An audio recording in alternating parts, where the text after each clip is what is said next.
नमस्कार दोस्तों, स्वागत करता हूं आप सभी का आपके अपने परिवार दीक्षित एजुकेशन अड्डा पर। दोस्तों एक बार फिर हाजिर हो चुका हूं लेकर आप सभी के लिए एकदम ब्रह्मास्त्र वाली क्लास है।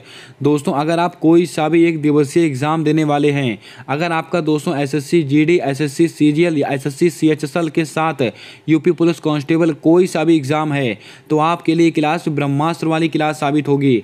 सारे सवालों को आप अपनी कॉपी के अंदर वन लाइनर नोट्स के रूप में नोट करके रखिएगा। आपकी परीक्षा में 100% यहाँ से सवाल बनने की प्रबल संभावना रहेगी।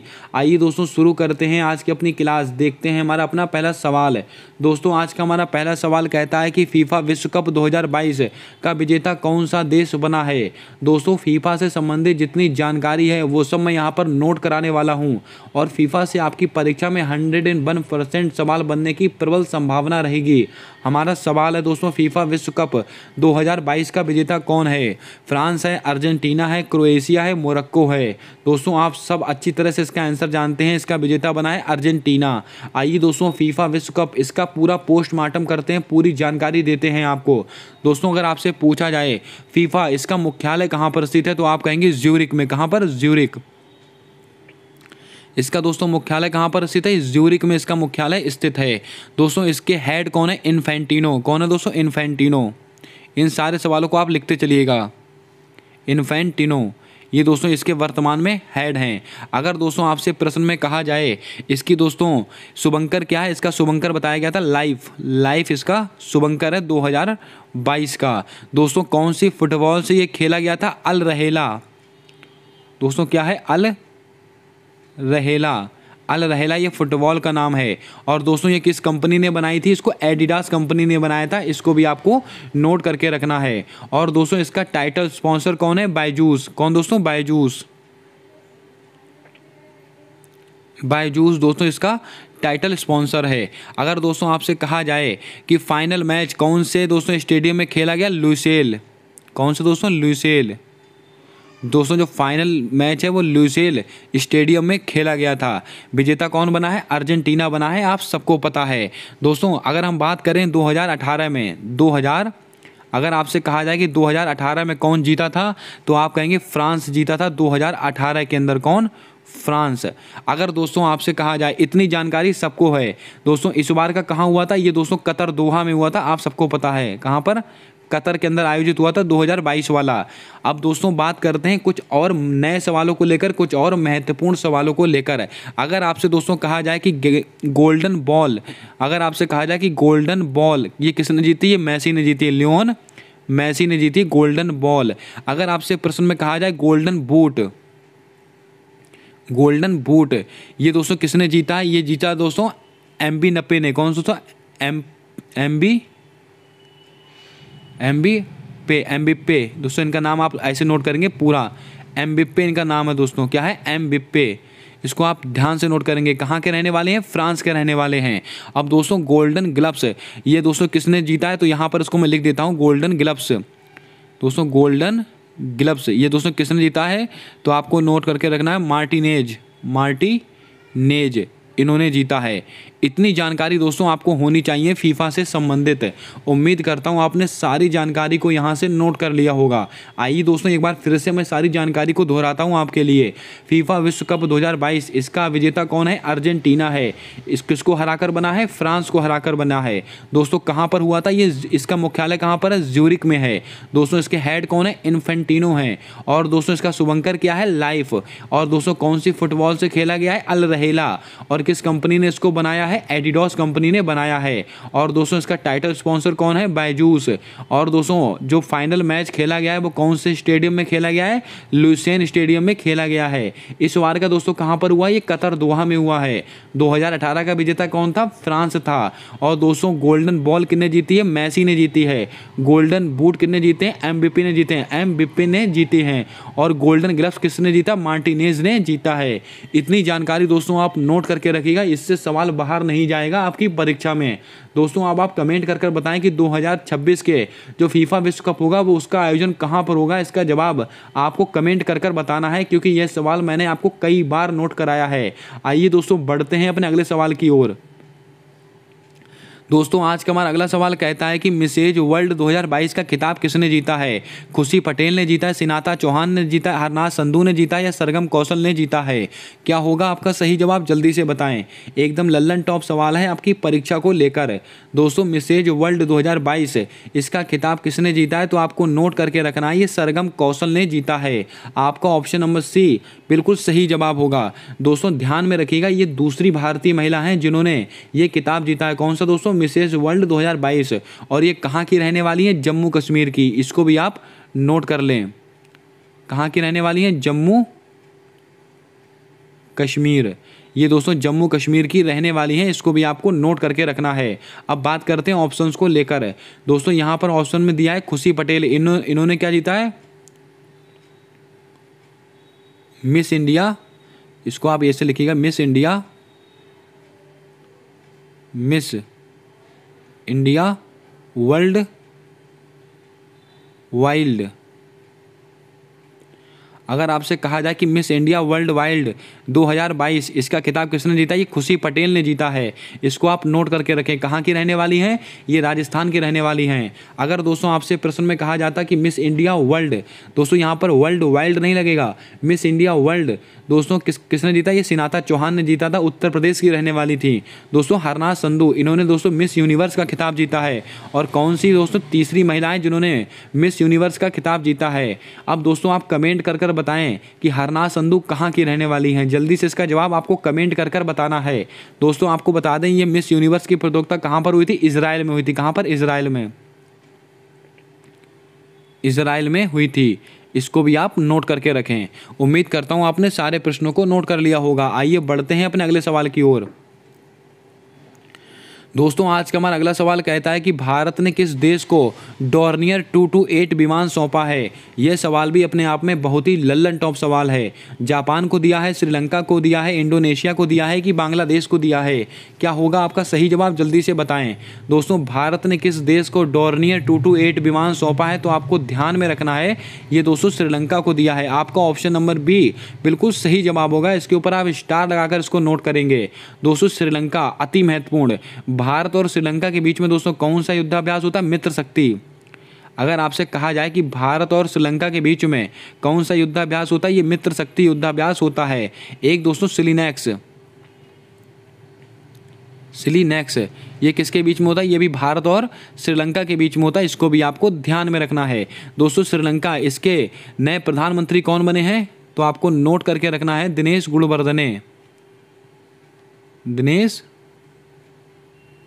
गुणवर्धने इसके नए प्रधानमंत्री बने हैं। और दोस्तों इसके प्रेसिडेंट यानी कि दोस्तों इसके राष्ट्रपति कौन बने हैं? रनीले विक्रमसिंघे। रनीले विक्रमसिंघे इसके दोस्तों नए राष्ट्रपति बने हैं। इसको भी आपको ध्यान में रखना है। और श्रीलंका, इसकी राजधानी क्या है? जयवर्धनेपुरे कोट्टे। इसको भी आप ध्यान में रखें। अब दोस्तों आप कमेंट करके बताएं कि भारत और जापान के बीच में कौन सा युद्धाभ्यास होता है? जल्दी से इसका जवाब कमेंट कर बताएंगे आप। आइए दोस्तों बढ़ते हैं अपने अगले और महत्वपूर्ण सवाल की ओर। दोस्तों आज का हमारा अगला सवाल कहता है कि भारतीय ओलंपिक संघ की पहली महिला अध्यक्ष कौन बनी है? बहुत ही महत्वपूर्ण सवाल है आपकी परीक्षा को लेकर। मीराबाई चानू, पीटी ऊषा, निखत जरीन, मनीषा कल्याण। यह सवाल दोस्तों मैं आज 2 से तीसरी बार ले रहा हूं क्योंकि बहुत ही महत्वपूर्ण सवाल है। भारतीय ओलंपिक संघ इसकी पहली महिला अध्यक्ष कौन बनी है? तो आपको ध्यान में रखना है, ये दोस्तों पीटी ऊषा जी बनी है। आपका ऑप्शन नंबर बी बिल्कुल सही जवाब होगा। दोस्तों इनको और क्या कहते हैं? उड़न परी। इनको और उड़न परी के नाम से जानते हैं। और एक नाम इनका दोस्तों और है पयोली एक्सप्रेस। क्या है दोस्तों? पयोली एक्सप्रेस इनका ये भी नाम है। इसको भी आप थोड़ा ध्यान में रखें। कोई सा भी नाम देकर दोस्तों आपको कंफ्यूज किया जा सकता है। भारतीय ओलंपिक संघ की पहली महिला अध्यक्ष कौन बनी है?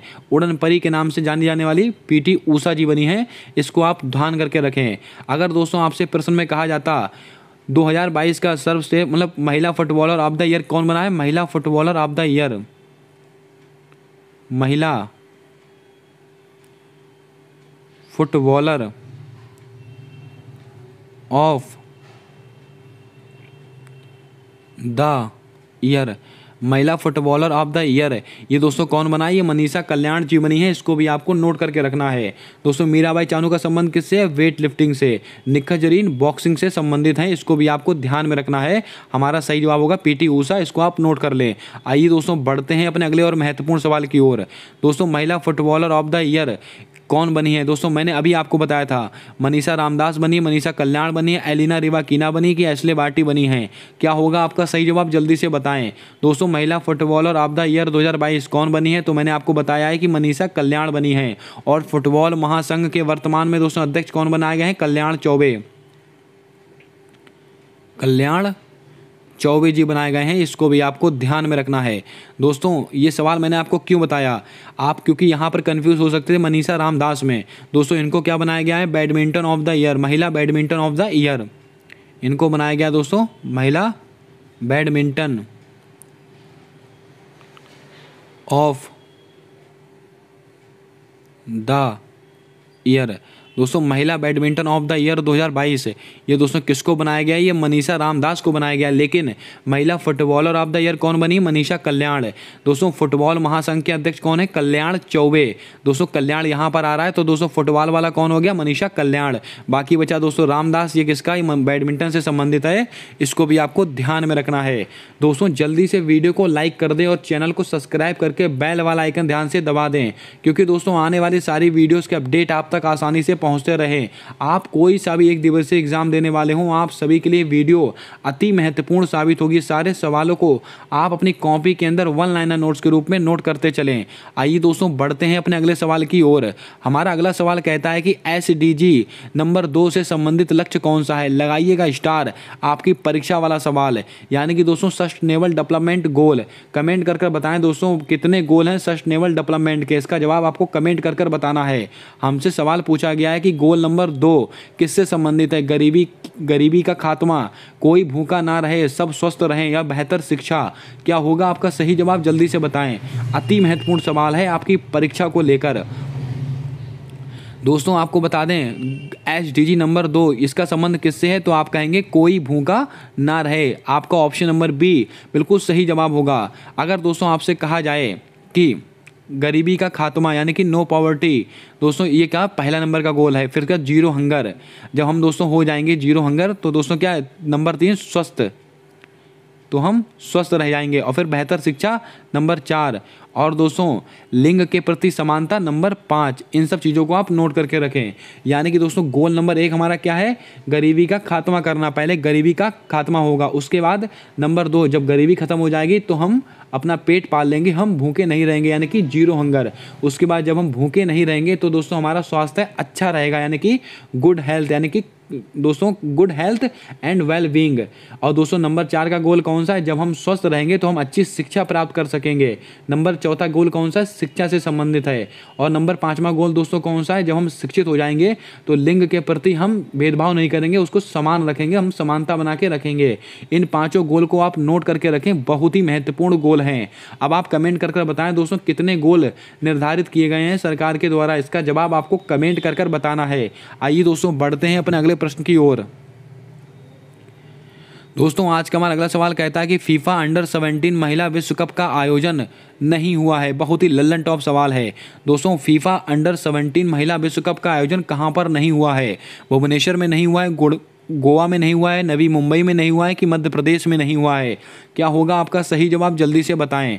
यह सवाल भी अपने आप में एकदम छुपा रुस्तम लल्लन टॉप सवाल है दोस्तों। फीफा अंडर 17 महिला विश्व कप इसका आयोजन कहां पर नहीं हुआ है? तो आपको नोट करके रखना है, यह मध्य प्रदेश में नहीं हुआ है। आपका ऑप्शन नंबर डी बिल्कुल सही जवाब होगा दोस्तों। ये भुवनेश्वर, गोवा और नवी मुंबई, यानी कि दोस्तों इसका आयोजन कुल मिलाकर कहाँ हुआ है? फीफा अंडर 17 का अपने भारत देश में हुआ है। इसको आप नोट करके रखें। अगर दोस्तों आपसे कहा जाए इसका विजेता कौन है, दोस्तों अगर इसका विजेता आपसे पूछा जाए तो आप कहेंगे स्पेन दोस्तों इसका विजेता बना था। इसका दोस्तों उप विजेता, यानी कि किसको हराया है स्पेन ने, इसका उप विजेता ये दोस्तों कौन है? कोलंबिया इसका दोस्तों उप विजेता है। दोस्तों इसका शुभंकर क्या था? इसका शुभंकर है ईवा इसका शुभंकर है, इसको भी आपको नोट करके रखना है। इतने सवाल आपके लिए बहुत ही महत्वपूर्ण हैं। फीफा अंडर 17 महिला विश्व कप का आयोजन कहाँ पर हुआ है? अपने भारत देश में हुआ है। भारत देश में भी दोस्तों कहाँ कहाँ पर हुआ है? भुवनेश्वर, गोवा और नवी मुंबई में। इसका विजेता कौन बना था? स्पेन बना था। और दोस्तों इसका उप विजेता कौन है? कोलंबिया है। और इसका शुभंकर क्या है? इभा। इसको आप नोट करके रखें। अब आप दोस्तों कमेंट करके बताएं कि IPL 2022 के अंदर पर्पल कैप का विजेता कौन रहा था? इसका जवाब आपको कमेंट में छाप कर बताना है। आइए दोस्तों बढ़ते हैं अपने अगले सवाल की ओर। दोस्तों आज का हमारा अगला सवाल कहता है कि विवो प्रो कबड्डी लीग 2022 का विजेता कौन है? ये लीजिए दोस्तों आपकी परीक्षा का सवाल, बहुत ही महत्वपूर्ण सवाल है। दिल्ली दबंग है, सॉरी दोस्तों दबंग दिल्ली है, पुनेरी पल्टन है या जयपुर पिंक पैंथर्स है या इनमें से कोई नहीं? क्या होगा आपका सही जवाब? जल्दी से बताएं दोस्तों। विवो प्रो कबड्डी लीग 2022 इसका विजेता कौन है? जल्दी से बताएं आपका सही जवाब क्या होगा। और लिख लीजिएगा कि आपकी परीक्षा में यह सवाल आने की प्रबल संभावना रहेगी। दोस्तों आपको बता दें विवो प्रो कबड्डी लीग 2022 इसका विजेता कौन बना है? तो आप कहेंगे जयपुर पिंक पैंथर्स। आपका ऑप्शन नंबर सी बिल्कुल सही जवाब होगा। किसको हराया है? ये पुनेरी पल्टन को हराया है, इनको हराया है, यानी कि ये हो गए उप विजेता। उप विजेता दोस्तों, और विजेता कौन है? ये दोस्तों जयपुर पिंक पैंथर्स है। दोस्तों अगर आपसे कहा जाए कौन से क्रम का था ये? दोस्तों 9वें क्रम का 9वां सीजन था दोस्तों, 9वां सीजन। दोस्तों विवो प्रो कबड्डी लीग का कौन सा सीजन है? 9वां सीजन है। और कौन जीता है? जयपुर पिंक पैंथर्स जीता है पुनेरी पल्टन को हराकर। दोस्तों 8वां सीजन कौन जीता था? तो आप सबको पता है दबंग दिल्ली के द्वारा जीता गया था। आइए दोस्तों बढ़ते हैं अपने अगले प्रश्न की ओर। दोस्तों आज का हमारा अगला सवाल कहता है कि वैश्विक ऊर्जा पुरस्कार 2022 किसे प्राप्त हुआ है? जल्दी से बताएं। डॉक्टर सिंथिया जबिक को, कौशिक राजशेखर को, चारुदत्ता मिश्र को या बालकृष्ण दोषी को? क्या होगा आपका सही जवाब? जल्दी से बताएं। दोस्तों इस सवाल को बताने में आपको कठिनाई नहीं होनी चाहिए क्योंकि मैंने सारे सवाल आपको कई बार रिवाइज कराए हुए हैं। जल्दी से बताएं आपका सही जवाब क्या होगा। वैश्विक ऊर्जा पुरस्कार 2022 ये किसको प्राप्त हुआ है? तो आपको नोट करके रखना है कौशिक राजशेखर। आपका ऑप्शन नंबर बी बिल्कुल सही जवाब होगा। इसके ऊपर आप स्टार लगा कर रखें। चारुदत्त मिश्र इनको क्या मिला है? विटली अवार्ड मिला है। विटली अवार्ड 2022 विटली अवार्ड किसको मिला है? चारुदत्त मिश्र को। बालकृष्ण दोषी को दोस्तों royal gold medal, royal gold medal ये किसको मिला है? बालकृष्ण दोषी को मिला है। डॉक्टर सिंथिया जबिक को राष्ट्रीय खाद्य सुरक्षा पुरस्कार, अगर आपसे कहा जाए कि राष्ट्रीय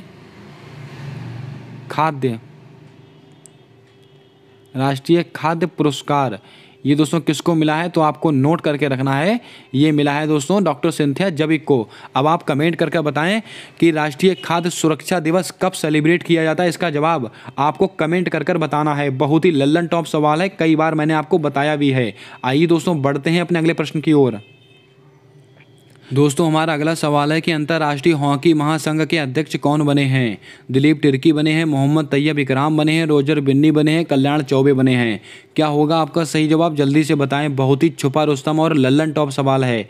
दोस्तों आपको बता दें अंतर्राष्ट्रीय हॉकी महासंघ इसके अध्यक्ष कौन बनाए गए हैं? तो आपको नोट करके रखना है, ये मोहम्मद तैयब इकराम को बनाया गया है। आपका ऑप्शन नंबर बी बिल्कुल सही जवाब होगा। दोस्तों इसका उत्तर आप दिलीप तिर्की मत लगाकर आइएगा, आपका सवाल गलत हो जाएगा। यहाँ पर सवाल को सही से पढ़िएगा।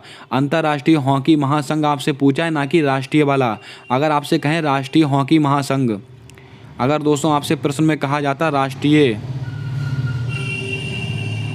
हॉकी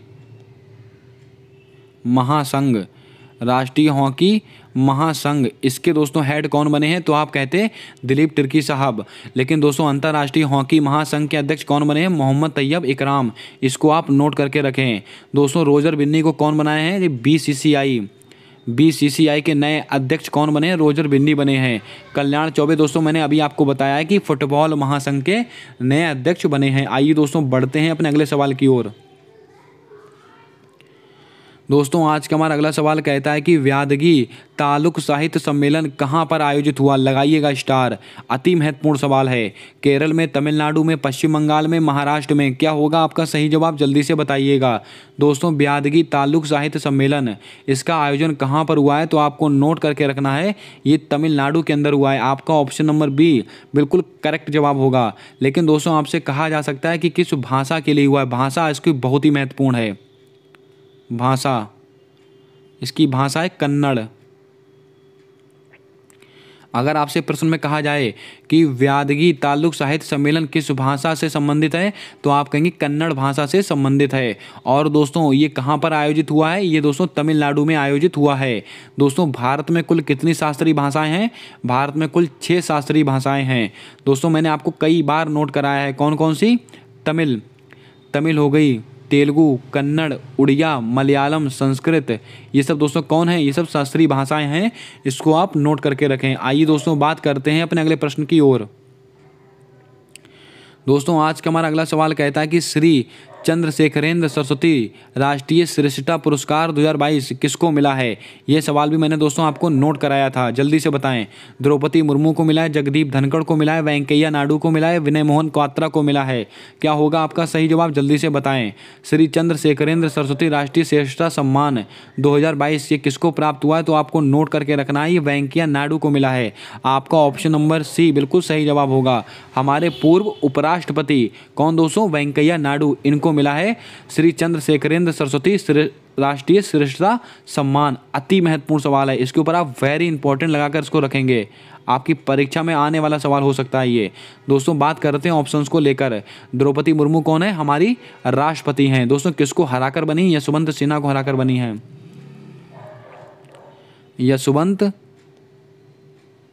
सिन्हा, इनको दोस्तों हरा कर बनी है। जगदीप धनखड़ दोस्तों कौन है, हमारे उपराष्ट्रपति हैं। ये दोस्तों किसको हरा कर बने, मार्गरेट आल्वा को, मार्गरेट आल्वा, ये दोस्तों इनको हरा कर बने हैं। इसको भी आपको नोट करके रखना है। विनय मोहन क्वात्रा दोस्तों कौन है, हमारे विदेश सचिव हैं। विदेश सचिव दोस्तों कौन है, विनय मोहन क्वात्रा, इसको भी आप नोट कर लें। अब आप कमेंट करके बताएं कि हमारे गृह सचिव का क्या नाम है, इसका जवाब आपको कमेंट कर बताना है। आइए दोस्तों बढ़ते हैं अपने अगले सवाल की ओर।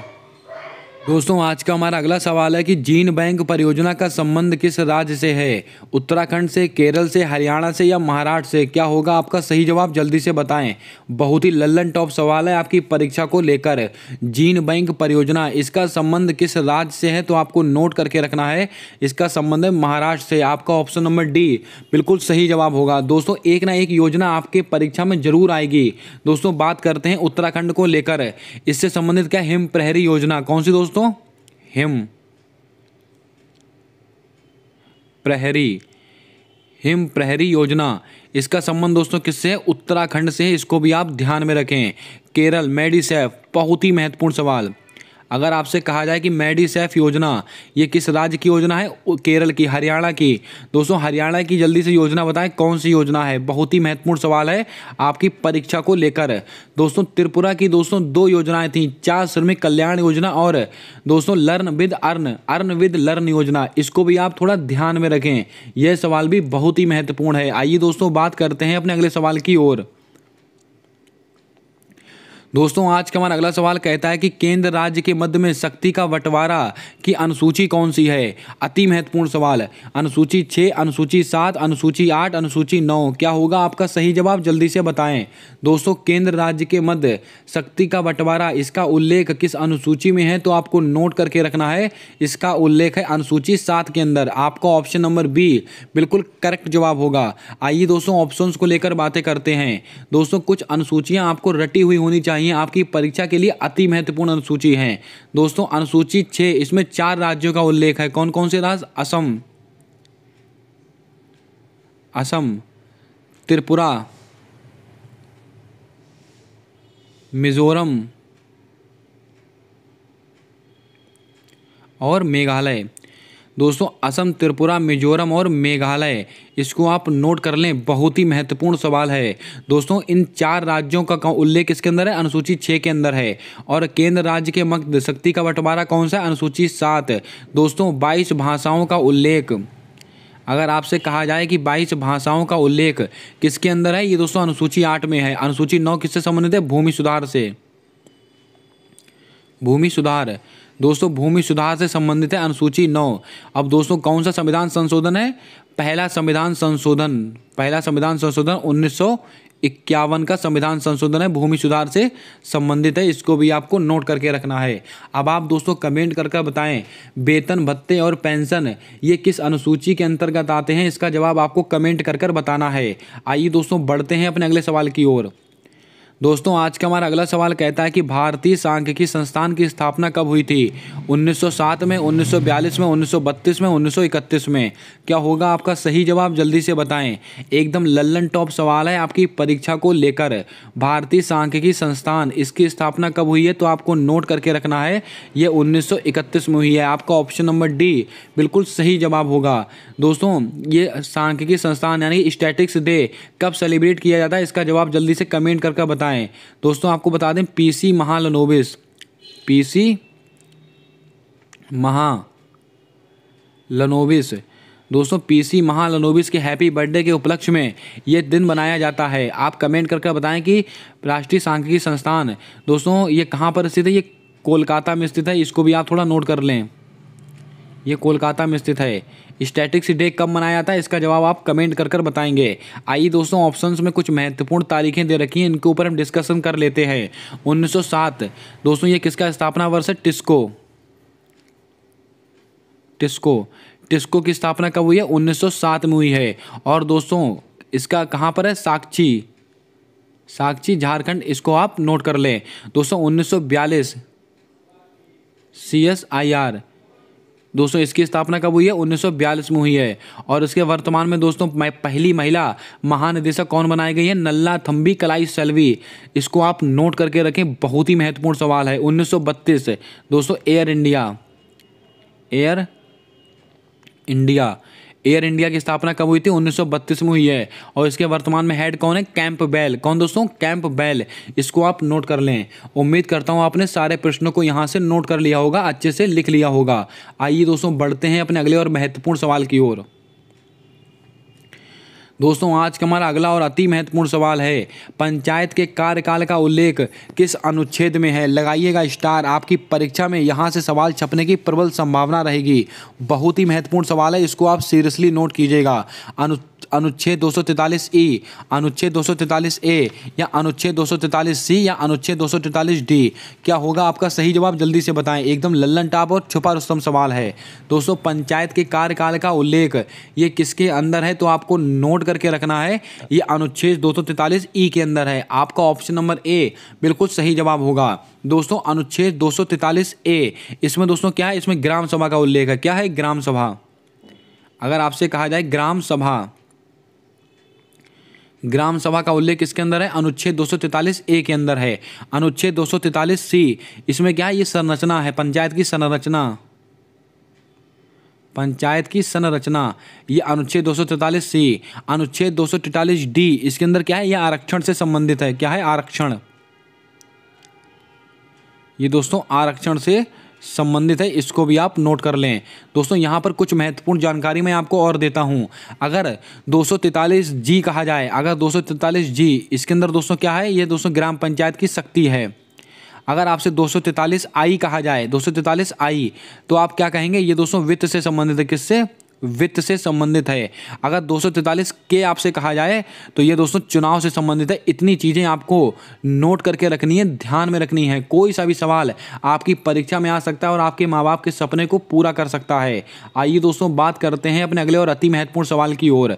हमारा अगला सवाल कहता है कि आर्य समाज की स्थापना किस वर्ष हुई है? लगाइएगा स्टार, आपकी परीक्षा वाला सवाल।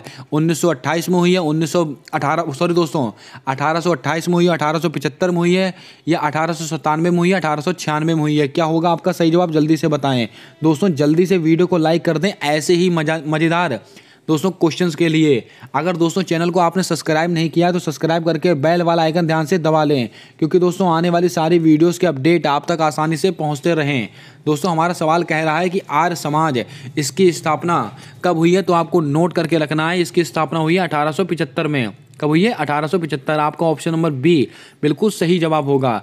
लेकिन दोस्तों की किसने है? ये स्वामी दयानंद सरस्वती ने की है। किसने? दयानंद सरस्वती। स्वामी दयानंद सरस्वती जी ने दोस्तों आर्य समाज की स्थापना की है। इसको आप नोट करके रखें।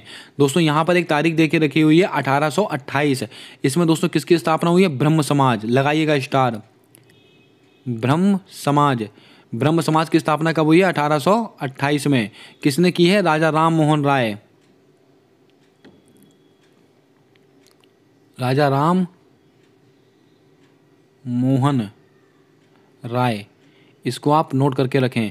अब दोस्तों आप कमेंट करके बताएं कि राजा राम मोहन राय को राजा की उपाधि किसने दी थी। इसका जवाब आपको कमेंट में छाप कर बताना है। दोस्तों 1897। इसमें क्या हुआ? राम किशन मिशन। राम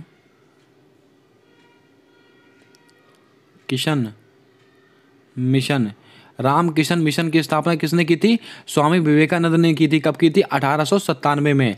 इसको आप नोट कर लें, बहुत ही महत्वपूर्ण सवाल है। दोस्तों यहाँ पर एक ऑप्शन में दे रखा 1996। ये क्या है? PESA। ये दोस्तों पीसा का अधिनियम है। इसको भी आप थोड़ा ध्यान में रखें, कई बार परीक्षा में पूछा गया सवाल है। उम्मीद करता हूँ आपने यहाँ से सारे प्रश्नों को अच्छे से सुना होगा, अच्छे से नोट किया होगा। आइए बढ़ते हैं आज अगले और महत्वपूर्ण सवाल की ओर। निम्नलिखित में से दोस्तों अपसौर का संबंध किससे है? पृथ्वी सूर्य की अधिकतम दूरी से है, पृथ्वी सूर्य की निम्नतम दूरी से है, पृथ्वी सूर्य की अधिकतम लंबाई से है, या पृथ्वी सूर्य की अधिकतम क्षेत्रफल से है? क्या होगा आपका सही जवाब? जल्दी से बताएं। दोस्तों अपसौर की घटना क्या कहलाती है, तो आप सब नोट करके रखें। ये दोस्तों पृथ्वी और सूर्य की अधिकतम दूरी से इसका संबंध होता है। आपका ऑप्शन नंबर ए बिल्कुल सही जवाब होगा। इसके ऊपर आप स्टार लगाकर इसको नोट करेंगे। दोस्तों अगर आपसे कहा जाता पृथ्वी और सूर्य की निम्नतम दूरी, ये दोस्तों किससे संबंधित? उपसौर। क्या दोस्तों? उपसौर। ये दो सवाल बहुत ही महत्वपूर्ण, कई बार परीक्षा में पूछे गए सवाल है, इसलिए दोस्तों इसको मैंने इसमें प्रैक्टिस सेट में शामिल किया है। निम्नलिखित में से अपसौर क्या है? पृथ्वी और सूर्य की अधिकतम दूरी। और दोस्तों उपसौर क्या है? पृथ्वी और सूर्य की निम्नतम दूरी। इसको आप नोट करके रखें। दोस्तों आपको आइए दोस्तों बात करते हैं अपने अगले सवाल की ओर। दोस्तों ये सवाल मैं आपको वहीं बताना चाह रहा था, लेकिन इस सवाल यहाँ पर मैंने इसको लिया हुआ है। हमारा सवाल कहता है कि निम्नलिखित में से कौन सा ग्रह आंतरिक ग्रह नहीं है? अति महत्वपूर्ण सवाल है। बुध नहीं है, शुक्र नहीं है, पृथ्वी नहीं है, बृहस्पति नहीं है। क्या होगा आपका सही जवाब? जल्दी से बताएं। निम्नलिखित में से कौन सा ग्रह आंतरिक ग्रह नहीं है, तो आपको नोट करके रखना है। ये बृहस्पति ग्रह आंतरिक ग्रह नहीं है। दोस्तों बुध, शुक्र, पृथ्वी और मंगल, इनको आप नोट कर लें। बुध, शुक्र, पृथ्वी और मंगल, ये सब कैसे ग्रह हैं? ये सब के सब आंतरिक ग्रह हैं। अगर आपसे दोस्तों कहा जाए कि बाह्य ग्रह कौन कौन से हैं, तो आप कहेंगे बृहस्पति, शनि, अरुण और वरुण। दोस्तों ये सब कैसे ग्रह हैं? ये सब के सब बाह्य ग्रह हैं। इसको भी आप ध्यान में रखें। आइए दोस्तों बात करते हैं अपने अगले और महत्वपूर्ण सवाल की ओर। दोस्तों आज का हमारा अगला सवाल है कि गीत गोविंद निम्नलिखित में से किसकी पुस्तक है? शूद्रक की पुस्तक है, जयदेव की पुस्तक है, अबुल फजल की पुस्तक है, या अलबरूनी की पुस्तक है? क्या होगा आपका सही जवाब? जल्दी से बताएं। कई बार दोस्तों इसको मैंने सवाल में इंक्लूड किया है, जल्दी से बताएं आपका सही जवाब क्या होगा। गीत गोविंद ये किसकी पुस्तक है? तो आपको ध्यान में रखना है ये जयदेव की पुस्तक है। आपका ऑप्शन नंबर बी बिल्कुल सही जवाब होगा। आइए दोस्तों कुछ पुस्तकों के नाम मैं आपको नोट कराता हूँ। शूद्रक, इनकी पुस्तक दोस्तों कौन सी? मृक्ष कटिकम। कौन सी दोस्तों? मृक्ष कटिकम। दोस्तों मृक्ष कटिकम किसकी पुस्तक है? शूद्रक की पुस्तक है। दोस्तों अबुल फजल, इनकी पुस्तक का क्या नाम है? अकबरनामा। क्या है दोस्तों? अकबरनामा। अकबरनामा ये दोस्तों अबुल फजल की पुस्तक है। दोस्तों अलबरूनी, इनकी पुस्तक का एक नाम है किताब उल हिंद। क्या है दोस्तों? किताब उल हिंद। किताब उल हिंद ये किसकी पुस्तक है? ये दोस्तों अलबरूनी की पुस्तक है। इसको भी आप नोट कर लें। अति महत्वपूर्ण सवाल है आपकी परीक्षा को लेकर। अब दोस्तों आप कमेंट कर कर बताएं कि लाइफ डिवाइन कौन सी? दोस्तों लाइफ डिवाइन, लाइफ डिवाइन, ये किसकी पुस्तक है दोस्तों? आपको बता दें लाइफ डिवाइन ये किसकी पुस्तक है? अरविंद घोष की पुस्तक है।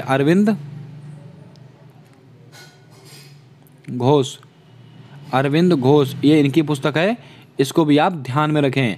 दोस्तों आपका होमवर्क का सवाल है, जल्दी से आप बताएंगे कमेंट कर कर कि बंदी जीवन, दोस्तों ये तो आपको पता होगा, आप बताएं गुलामगिरी कौन सा दोस्तों? गुलामगिरी ये दोस्तों किसकी पुस्तक है? जल्दी से कमेंट करके बताएं गुलामगिरी ये किसकी पुस्तक है? जल्दी से इसका जवाब आपको कमेंट में छाप कर बताना है। उम्मीद करता हूं दोस्तों आज के सारे सवाल आपको पसंद आए होंगे, आज का कंटेंट आपको अच्छा लगा होगा। अगर दोस्तों आज की वीडियो आपको पसंद आई है, आज की क्लास आपको अच्छी लगी है, तो जल्दी से वीडियो को लाइक कर दें। अगर आप हमारे चैनल पर नए हैं और वीडियो को पहली बार देख रहे हो तो वीडियो को सब्सक्राइब कर बेल वाला आइकन ध्यान से दबा दें, क्योंकि आने वाली सारी वीडियोस के अपडेट आप तक आसानी से पहुंचते रहें। मिलते हैं आने वाली अगली वीडियो में, तब तक के लिए जय हिंद जय भारत। दोस्तों अपना सपोर्ट हमारे यूट्यूब चैनल के साथ हमेशा यूं ही बनाकर रखें।